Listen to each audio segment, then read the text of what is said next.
Okay, good afternoon and Happy New Year. I'm Reginald Lewis, Executive Director of the Greenleaf Center for Servant Leadership at Seton Hall University. I bring you greetings from our campus here in South Orange, New Jersey. It is my pleasure to welcome all of our members and guests to the center's kickoff of our coffee series. I understand that we are joined today by over 167 participants for today's launch. The coffee series provides an opportunity to strengthen our community by connecting our membership to practitioners who can share their stories about the impact of servant leadership on both their personal and professional lives. Today, we are fortunate to be joined by Jack Lowe, former CEO and past board chair of TD Industries in Dallas, Texas. Our moderator will formally introduce him in a few minutes, but be prepared to hear his amazing story about how TD Industries' adoption of this philosophy transformed the company into a leader among the field of mechanical construction firms. For 20 consecutive years, the company appeared in Fortune magazine's list of the 100 best companies to work for in America. And as if it isn't enough of a treat to have Jack with us, here to moderate today's event is our very own Isabel Lopez.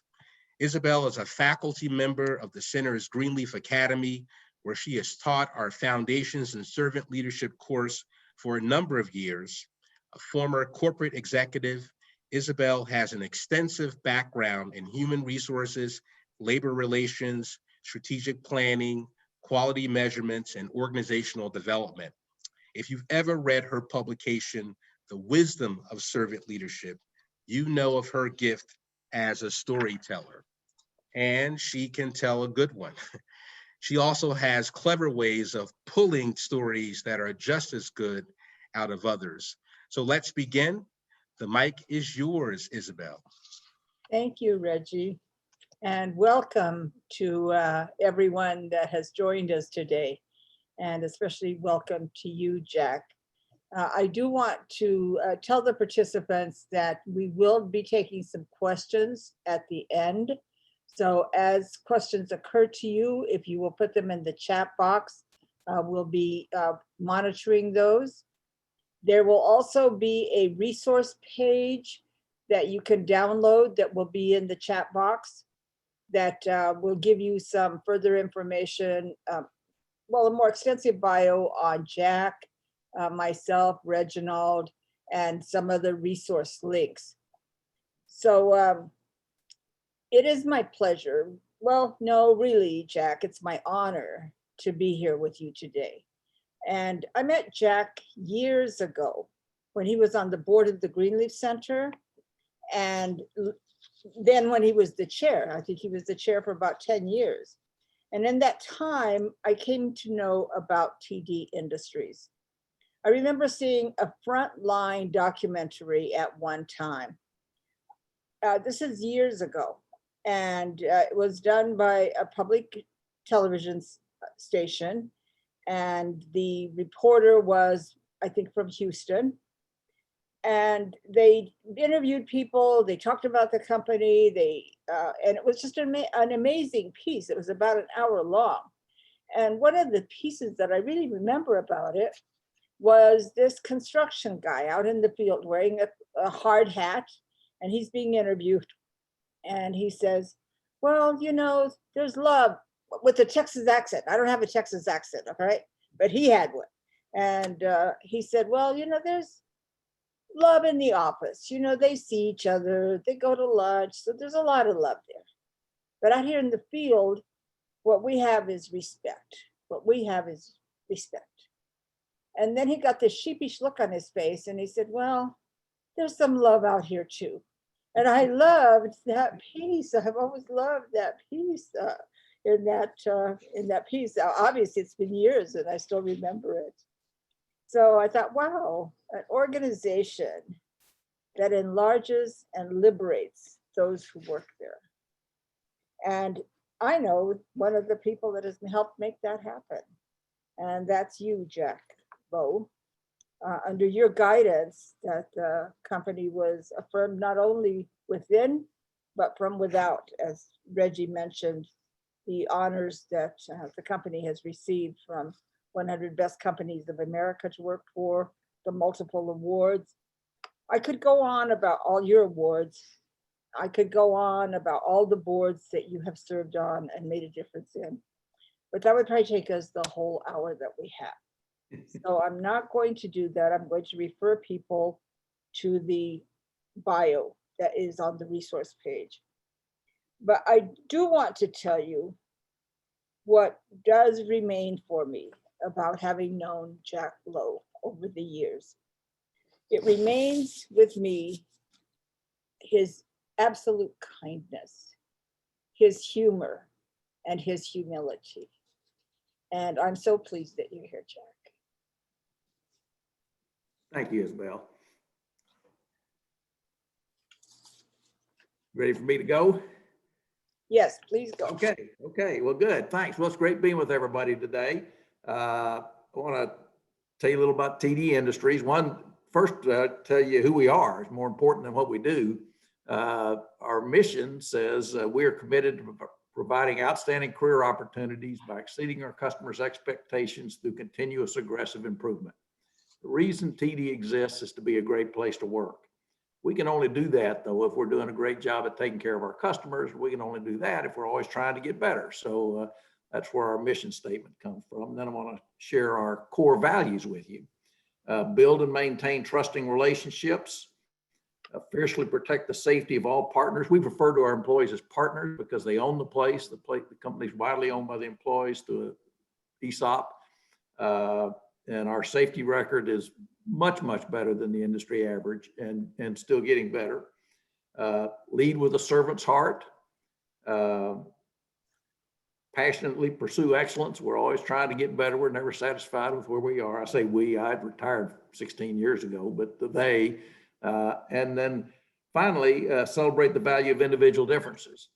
We have a very diverse workforce, very diverse leadership, a very diverse board. Our board has 7 people on it, 2 women, 2 Hispanics, 2 Blacks. Some of those are the same. If you look at our org chart, the top 8 execs, 3 of them are women, and they're one of them runs the most profitable business we have in Houston. So that's who we are. What we do, mechanical contract, we engineer, install, operate, maintain mechanical systems in commercial industrial buildings, offices, hospitals, arenas, data centers, chip plants. We operate in Texas and Arizona mostly, have offices in Dallas, Fort Worth, Houston, Austin, San Antonio, Phoenix, and a little office in Denver, and some other smaller offices that they've opened since I left. I don't even know where they are.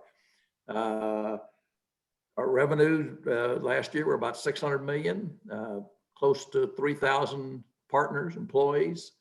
So that's kind of what we do and where we do it. Some points in history. My dad started the company in 1946 in the back of his aunt's automotive supply store in downtown Dallas. She let him set up a desk out in the warehouse, and that's where it started. In 1952, just 6 years in, when we had probably 30 partners working there, started employee ownership. Dad just thought it was fair that everybody that worked there ought to own a little of it. And today it's there's nobody owns over 2 or 3%, and almost everybody that works there participates in the stock ownership plan, and so they own it. They can actually most ESOPs don't let the ESOP participants vote their shares, but we do. TD does. So they could actually remove management if they decided to. They haven't done that yet, but they could. So it's a check and balance. In 1970, so 24 years in, the business was growing, and we were sort of going through some growing pains, and decided to Dad decided to have a series of all-day meetings at his and mother's home with 16, 18 partners at a time.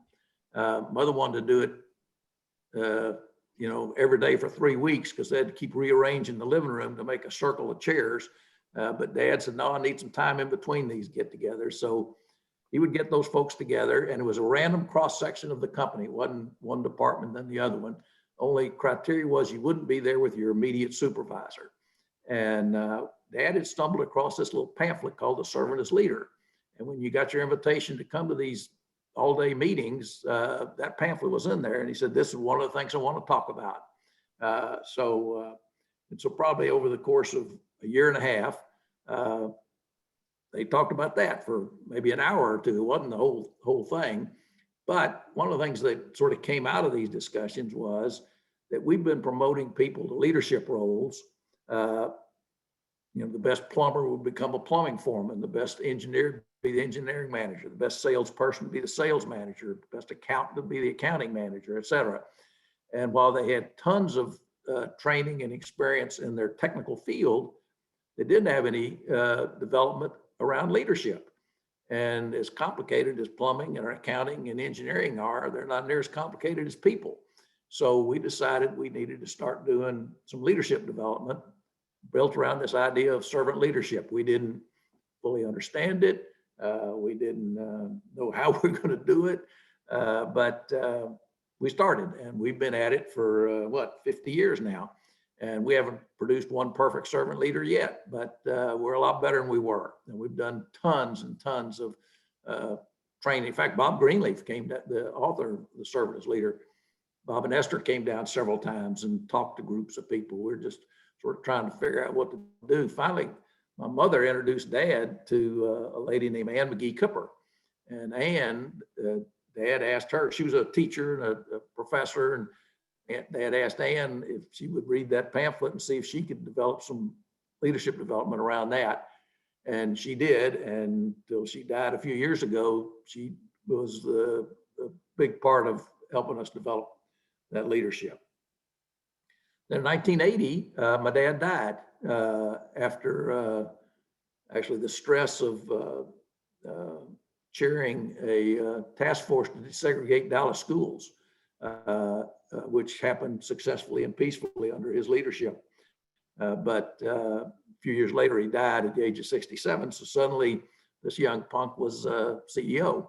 And I was 41 at the time, and was quite confident I could handle the job, but I learned later there's a lot of people pretty anxious about it, but it all worked out.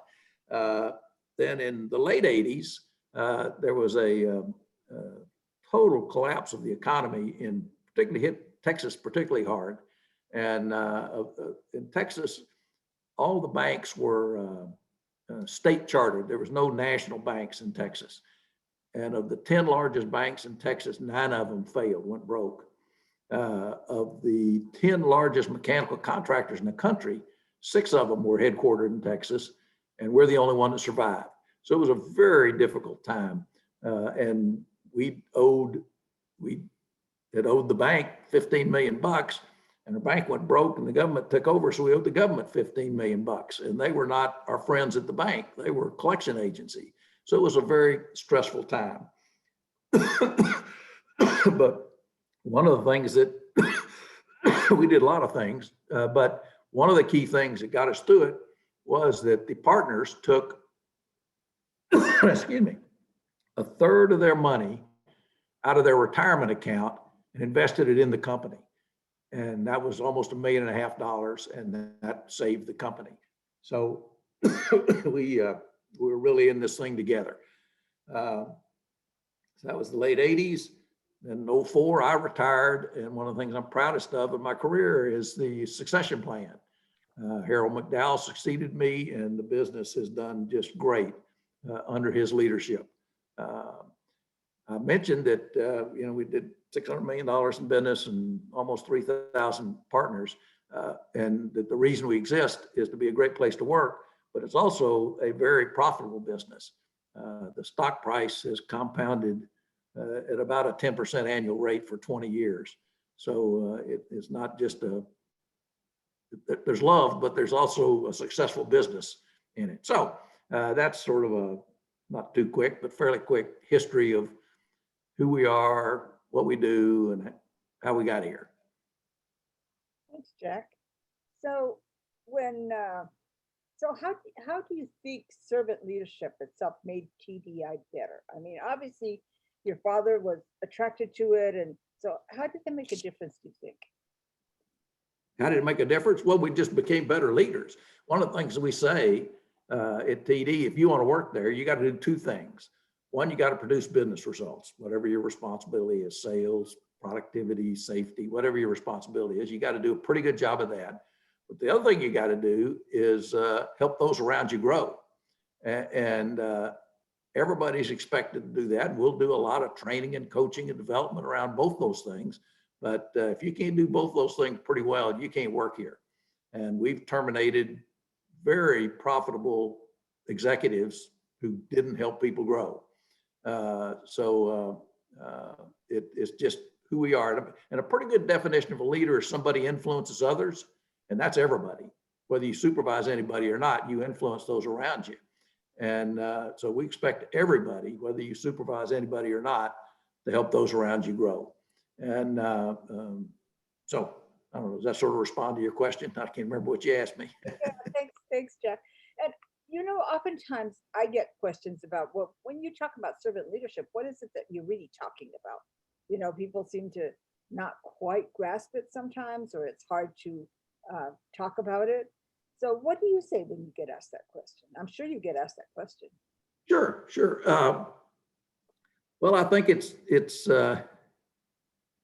this helping people grow. I think the best companies and the best managers grow more talent than they need versus need more talent than they got.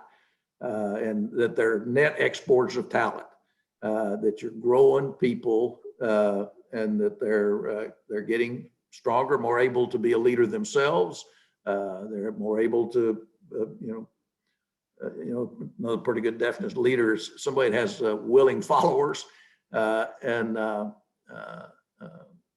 I think a servant leader, people want to follow that person and are glad to do it.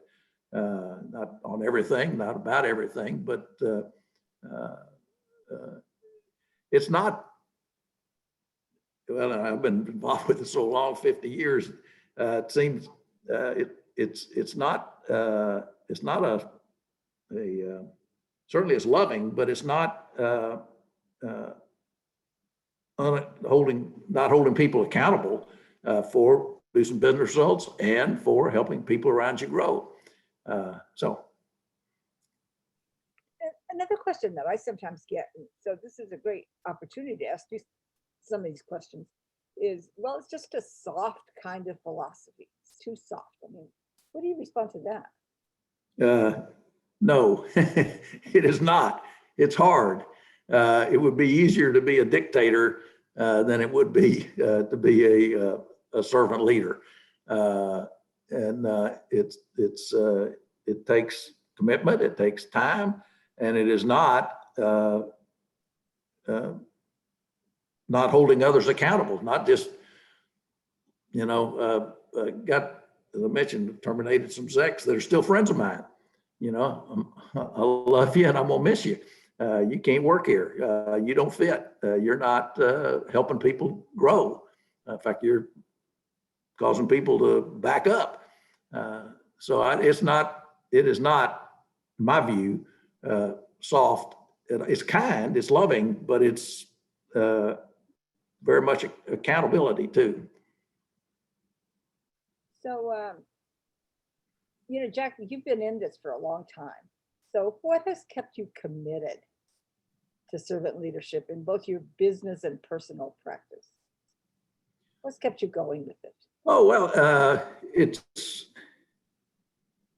I don't know. I can't imagine not. I mean, it's like, I don't know what, it's who I want to be. And I'm not perfect at it at all, but that's how I want to engage others. It's how I want to, it's not like I got to stop and think and recommit. who I hope am and who I want to be. And it has my dad, and I hope I would have too.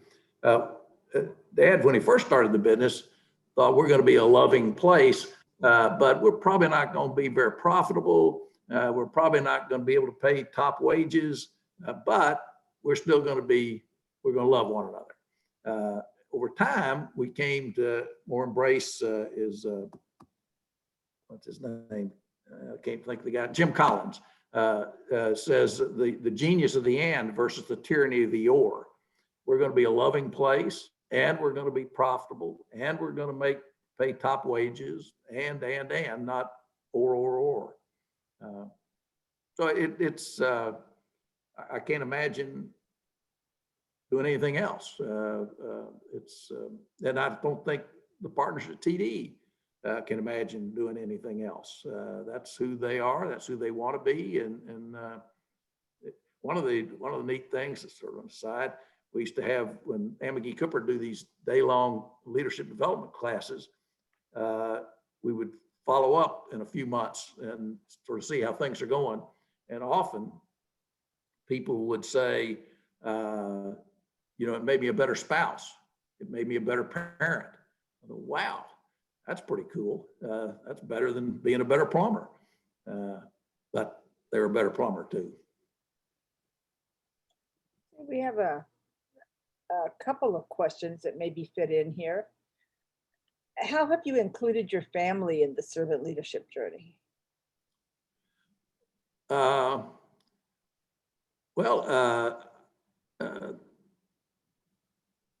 think my kids, I have 4 kids that all embrace the idea and are all, loving, supporting, helping others grow people. But both of my daughters worked off and on at TD for a while. One of my sons did. He quit because he didn't think his supervisor was a servant leader, so he doesn't work there anymore. And neither does his supervisor, incidentally, now, the guy that was a supervisor. But I can't, people talk about work-life balance. I don't like that phrase. It's like work is not life. I like work-life integration, that it's all family, work, community, it's all one big system. And we're all, I think my family's been very involved with and understanding of and appreciative of the idea of servant leadership. You mentioned Ann McGee Cooper, and there was a question here about how, if you speak a little bit more to your friendship with Ann and how you and she were learning partners for, the servant leadership journey. Talk a little bit more about your time with Ann. Oh, goodness. Well, she was a very good friend.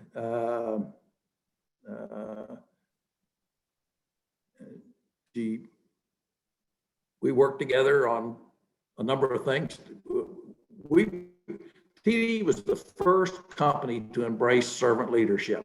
Southwest Airlines got it through Ann from us, because she also was Airlines. She was just an extraordinary woman, extraordinary leader, and a very, very close personal friend. We spent a lot of time together, certainly in the classes, but at her home and at her at my home. So we were just very good friends. So maybe that like respect and caring for one another helped you along the journey. Is that what you're saying? Yeah.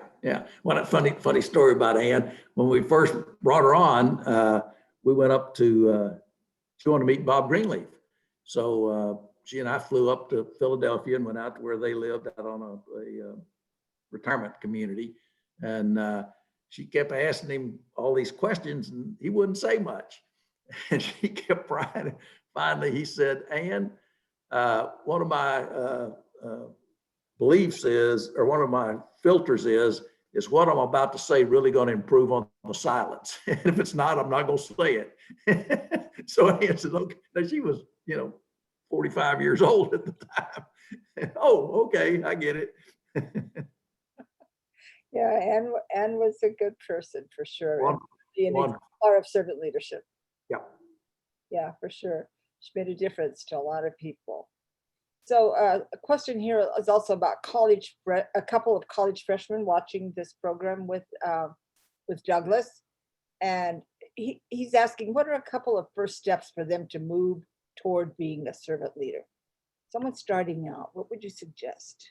Read the pamphlet, be a good place to start.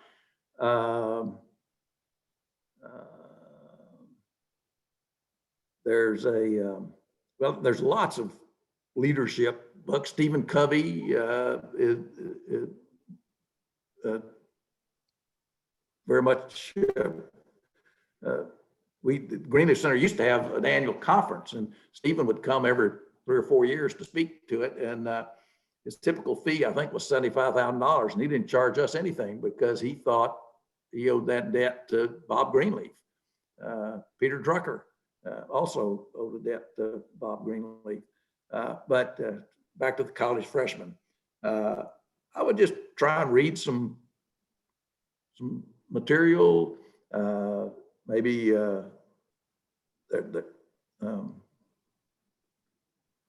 talk to some friends about it. Maybe get a little, if you got a few pals and friends, read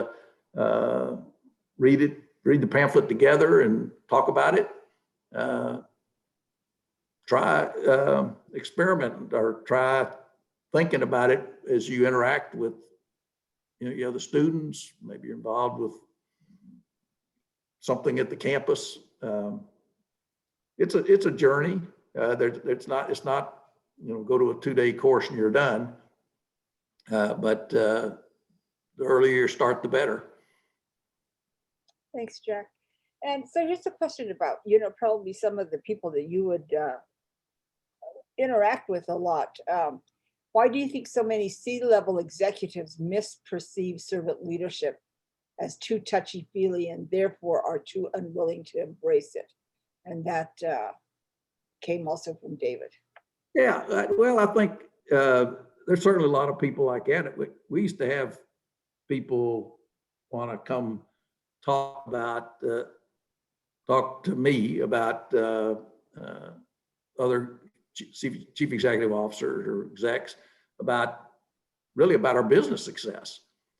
And I would say, well, it's based on servant leadership. And if they said, well, okay, I'll bite my lip and try and do it, I wasn't interested in talking to them. I think one of the problems is a lot of people think it won't work, that you can't be a servant leader and have business success.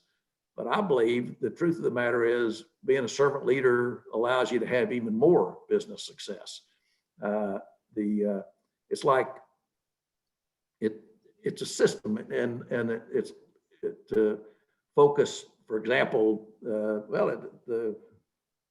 some big business organizations recently said there's multiple stakeholders in a business, not just the owners, and that the purpose of business is to maximize profits for the owners.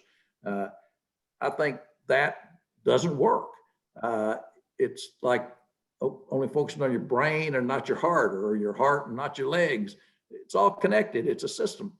And if you only focus on profits, that's not the way to optimize profits.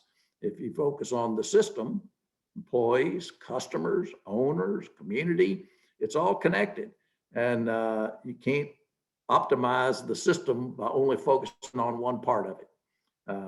There's a movement some of y'all may be familiar with called conscious capitalism, and they talk about these multiple stakeholders and servant leadership, and the businesses that embrace all those things actually outperform.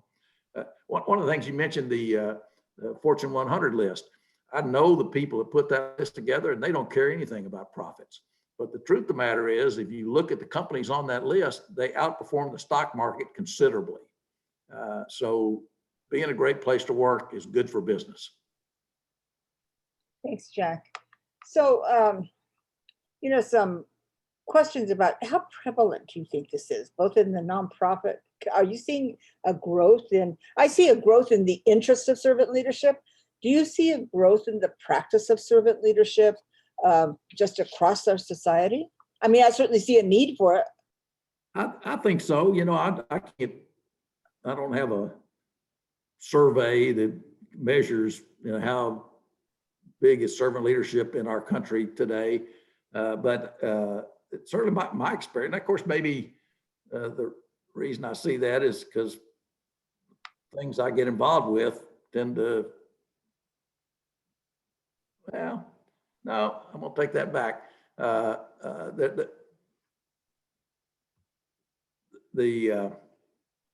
Well, yes, I think I see a growth in it. I've been on a number of corporate boards and a number of a bunch of nonprofit boards, and most of them, I think I've had some influence on them to be more inclusive in servants, and I'm hopeful. Thanks, Jack. A lot of times people ask, and a question about mistakes came up. I mean, what happens when people make mistakes? How did you deal with mistakes at TD?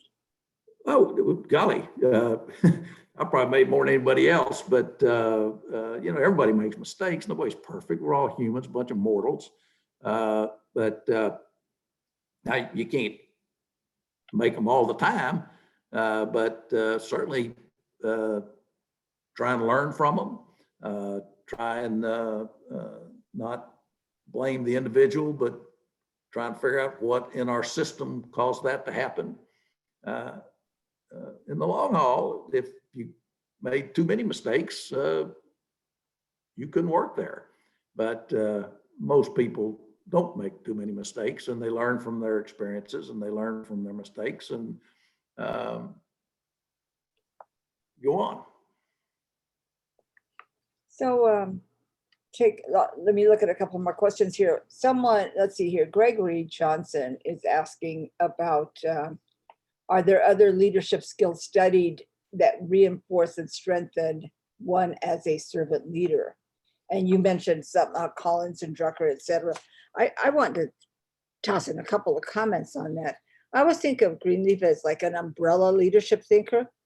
If you read him, you can almost, like he said it first. First, kind of like put everyone else that's talking about leadership these days. In fact, I think Peter Drucker said, if you are going to read one book about leadership, read Robert Greenleaf's. But do you have anything to add to that question? Like, are there other leadership skills studied that reinforce and strengthen one as a servant leader? Oh, sure. There's lots of them. You mentioned Stephen Covey, Jim Collins, Peter Drucker, Joe Jaworski,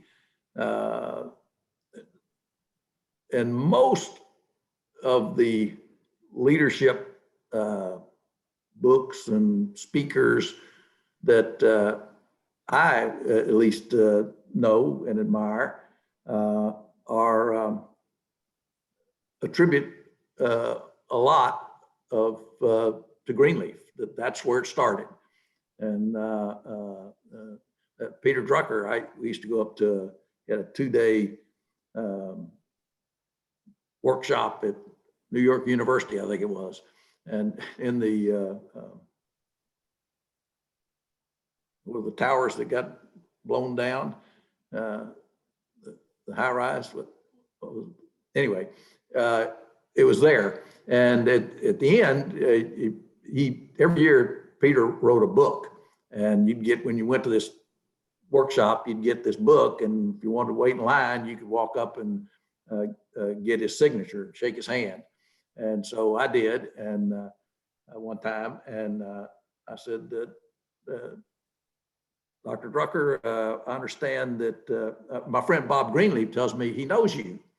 And I can remember exactly what he said. He said, Bob Greenleaf, one of the few truly wise men I've ever known. And he's known a lot of people. In fact, they were neighbors for a while, and used to have Greenleaf come up and speak at his to his students. So I think most of the, maybe it's just the ones I read, but I've read a bunch of them and been to lots of conferences and stuff where people are talking about leadership. Almost all of them attribute a lot to Greenleaf and the foundations he laid, even though they're much more famous than Bob was, but they respect him and thank him.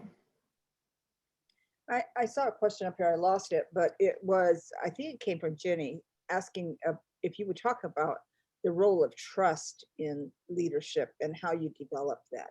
Yeah, sure. Well, I wrote an article for a business magazine 30 years ago titled Trust, the Invaluable Asset. You know, with trust, you can do almost anything. Without it, you can't do hardly anything. And I think servant leadership builds trust. If people think you're trying to help them grow, they like that and they trust you. And if trust is hard to get and easy to lose, and if you lose it, you need to really be careful about it. So one of the things I coach people, can't everybody do this, but it's just me because I'm lazy, is you can sort of say, I'm not going to trust you until you prove you're trustworthy. Or you can say, I'm going to trust you until you prove you're not trustworthy. And I like the latter. It's much faster. And 99% of the time, it works out just fine. Occasionally, it doesn't. I've been cheated by one of the first people that worked for me. It was a subsidiary, and the guy reported to me, and I would sign all the purchase orders for him for his business. And, you know, every week he'd bring me a big old stack of purchase orders, and I'd sign them all, just boom, boom, boom. And in about a year, I found out that I'd signed purchase orders to build his house. So I didn't trust him anymore, and he doesn't work there anymore. But I think trust is incredibly valuable, and that servant leadership builds trust. And with trust, you can get through all kinds of change. We've gone into businesses, out of businesses, changed businesses, I mentioned taking the money out of the retirement account and putting it back in the company. So I think trust is an invaluable asset and to be treasured and to be very careful with. So I'm going to ask you one of my own questions here, Jack. And we all have those who have guided us and created pathways for us.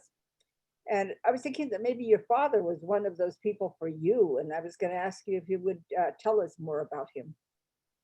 Absolutely. He was by far the biggest influence on my life. He was quite a guy. He's very active in the community, very active in all kinds of things. But I mentioned that the federal judge that was overseeing the desegregation of Dallas schools knew Dad and knew he was trusted across the races, and asked him to put together a team to come up with a plan. And he did, and they worked for, I don't know, almost a year, I think. And of course, everybody knew about it, and the press and everybody's trying to get them to tell them what was going on, and nobody said anything. Nobody leaked anything. And 10 months into the process, Dad was downtown. He just collapsed on the street. And they took him to the hospital. He had heart failure, not a heart attack, but heart failure. And the group fell apart and started talking to the press and pointing fingers at each other. And after about 3 weeks, they told Dad, they put a heart pacemaker in him, said, you can go home, but you can't go back into that. That's too stressful. Well, a week later, he got them back together. And 2 months later, they finished the plan, and that's how we desegregated schools in Dallas, one of the few southern cities that desegregated peacefully. It wasn't happily for everybody, but it was peaceful, and so it's still around. And so Dad was just a huge influence on me, and still, he died, well, I mentioned in 1980, age 67, but the mother lived to be 99. And she was a big influence too. She was a little tougher than Dad. So when you think about your life and your life with servant leadership, Jack, you know, what are some key takeaways for you? You know,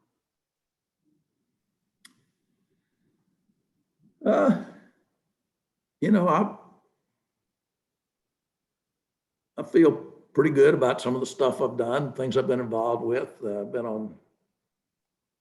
was on the Dallas School Board for 9 years. I think I brought one of the things, they did a lot of professional development for people, teachers and principals and all kinds of people. And I went to the head of training and said, you know, if you ever wanted a little course on leadership, I didn't call it servant leadership, I could do that for you. And they were always looking for stuff to do. And so I started doing that, but it was servant leadership when I got there. And by the time I left, I could hear that term a lot more than when I got there. So I did, you know, I don't know.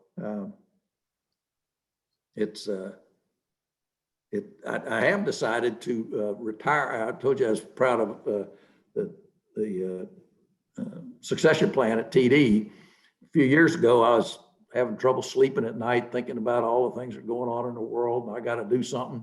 And I decided to retire from that too, and turn it over to my kids and the next generation. And I'm sleeping better now. yeah, the next generation, you know, the next generation.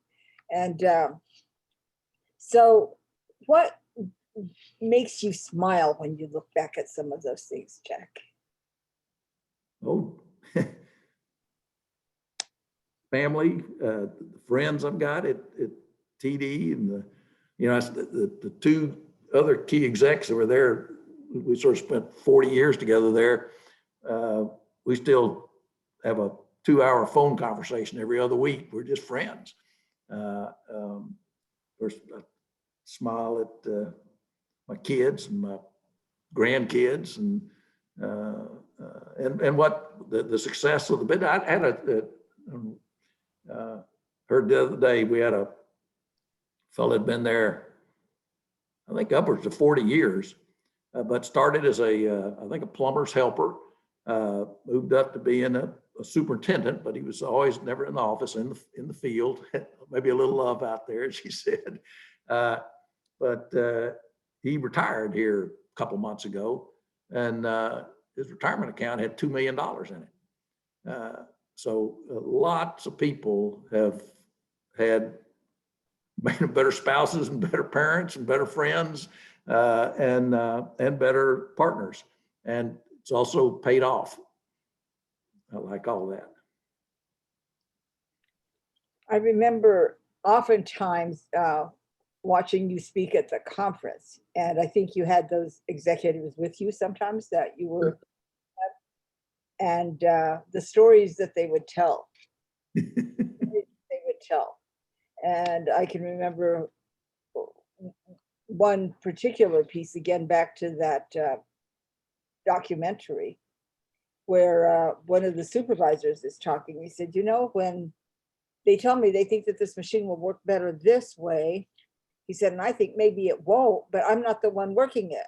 And so I pay attention to what they tell me, you know, and I thought so often where we don't pay attention to someone who maybe knows more than we do about some particular thing. So the whole listening piece seemed to be important, to listen to the people, the partners, listen to what the partners had to say. Do you want to talk about listening? That sort of reminded me, I've mentioned these two guys fairly early in our career. We had a I don't know what you call it, but I guess a psychologist or something that we would send prospective employees to, and he'd do, personality tests on them, Myers-Briggs and one thing and another. I don't know what they all were. And and then Bob and Ben and I, that's the other two guys, said, well, why don't we go do that? And so we did. And he did this assessment of us, and he met with each of us individually, and then he got us together. And he said, you guys are really a lot different. And I think up to that time, all three of us thought that it would be better if the other two were more like me. I thought if Bob and Ben were more like me, that'd be better. And Ben thought if they're more like him, that'd be better. And Bob thought the same. And what this guy said to us is, you're different, and that's good. And so what you need to do is rely on, play to your strengths. And well, if we had a tough situation somewhere, send Ben Houston. He will solve it. The job that's not going well, whatever. If you're having an organization that somewhere that's sort of having a hard time getting things together, send Bob Ferguson. He'll spend some time with them and they'll rebuild the team. I don't know what I could do, but anyway, that just valuing each other's differences and playing to them, playing to the strengths of each of us. Thanks, Jack. I've tried to keep up with the questions on the chat, but Greg, who's also kind of monitoring them, we have some people behind the scenes here. Are there some other questions that perhaps we could throw at Jack for a moment? Hi, Isabel. Yes, here's one from Michael for Jack. Can you suggest any specific approaches or tools you have found to be effective for leaders that help others to grow? Maybe a question for both of you. Sure. Well, listening is, Stephen Covey's 7 Habits is seek first to understand, then to be understood. That's not, I sometimes forget that one, but I think really listening and trying to hear where others are coming from, if you can come to some consensus around goals, things you're going to try and accomplish or do. At TD, we had I'm not sure if they still do this, I think they do, but if you had 3 or more people working for you, once a year, they filled out a questionnaire on you. And then you would get the summary report, and didn't go to your boss, it went to you. But within 2 weeks, you were to go to your supervisor and say, well, here's what they're saying now, and here's some things it looks like I need to work on. And that might be part of your annual plan for the next year. I'm going to work on listening, or I'm going to work on whatever. And I would add, I like old sayings, and there's this saying that is, he or she who feels punctured must have once been a balloon. I actually think that's kind of funny, but, it also says if you feel punctured, maybe your first question isn't to react or to get defensive, but to say, why am I feeling punctured? Is it your ego? Is it that you feel someone's questioning your status, or those kind of things, which then leads us to know thyself. Kind of have to know yourself. Yeah. That's kind of a key piece to a lot of this. Yeah. Any other questions, Greg? Well, sure. Question from Alex. How do you prevent conflict while maintaining a servant culture? I don't think you prevent conflict. I mean, there's conflicts pop up all the time, but you, through this trust and mutual respect, once we get together, talk it over, and make a decision, then everybody gets behind it. And you don't try and prove what we decided to do was wrong. You try and prove what we decided to do was right, even though it wasn't what you thought we ought to do. That we'd all just, okay, that's what we've decided to do. Then I'm going to try and make it work. And but golly, there's plenty of conflict, but disagreement about all kinds of things. But once we make a decision, then we're all in it together, and we all try to make it work. Yeah, and you know what I would add is that a lot of times I think that one of the things that happens with conflicts is really a result of poor relationships at work. You know, like there is a lack of trust, a lack of communication. And so therefore the conflicts become personality conflicts rather than issues that you can resolve. And so it seems like working at it at the front end saves you a lot at the back end. Or anyway, that's the perspective I have. I do see another question here, the one from Patrick, and he's saying that he knows the president of the Arizona TD business, and that's caused him to research Greenleaf and servant leadership. So his question is, how would you suggest communicating this concept to people like in private equity partners in capital terms? And I think you've talked about this just a little bit. He might have gotten part of the answer to that question, but do you want to? Well, sorry. I've dealt with private equity firms, and not with TD, but other businesses I've been involved with, and I found some of them very receptive to the idea that they're not the only stakeholder, that you can't optimize the whole by focusing only on the profits. So I don't. I think there's a lot of. I mentioned this conscious capitalism thing. There's a lot of people that are buying into that, and that are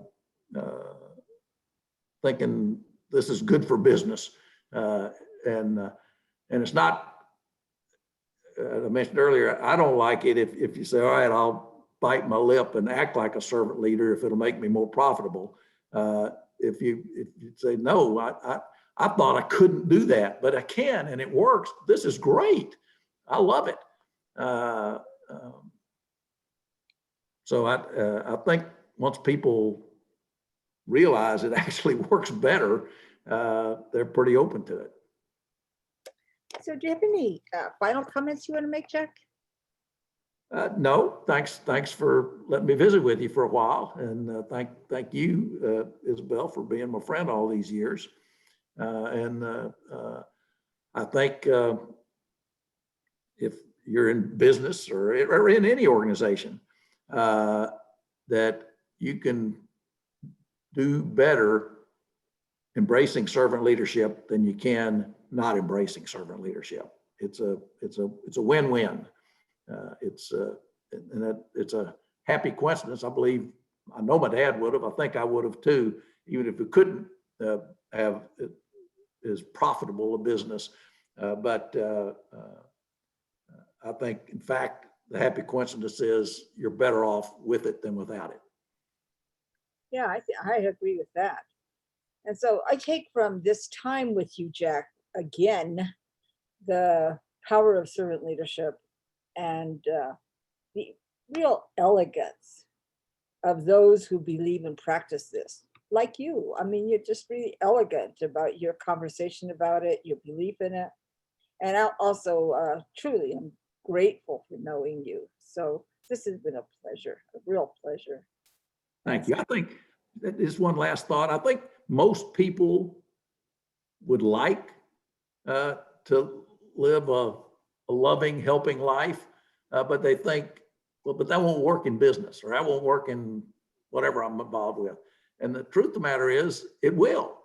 And so it's the genius of the and versus the tyranny of the or. Thanks again. Thank you. And I think that Reggie is going to join us to close. So there he is. Thank you so much, Isabel, for moderating today. And Jack, thank you for your continued example of what it means to be an authentic servant leader. We're really grateful for the time you've given us today, and also just helping us to gain greater insight about the TD model of servant leadership, demonstrating that companies can indeed be profitable by embracing all stakeholders and inculcating this leadership philosophy throughout their organization. So thank you for that. I would also be remiss in not thanking all the folk behind the scenes who made today happen, including Greg Tutunjan, Priscilla Phoebus, and Walter Jackson. Many folk who know me know that Priscilla and Walter are literally my left and right hands. So thank you all. And thank you everyone who joined us to help us kick off our coffee series. We've got more to come throughout the year. Stay tuned for our notice for the February 24th coffee series that will feature Graham Honegger, a trustee of the center and also a recent co-author about the wonderful story of servant leadership at Butler University. Also learn more about servant leadership by visiting greenleaf.org. We still have opportunities for you to register for the Foundations on Servant Leadership course, for which begins on February the 12th. And as always, everyone, please stay safe, and we look forward to seeing you, of course, virtually in the near future. Thanks so much. Take care. Thank you, Reggie. Thank you, Jack. Thank you, See Isabel. Jack. Thanks, Isabel.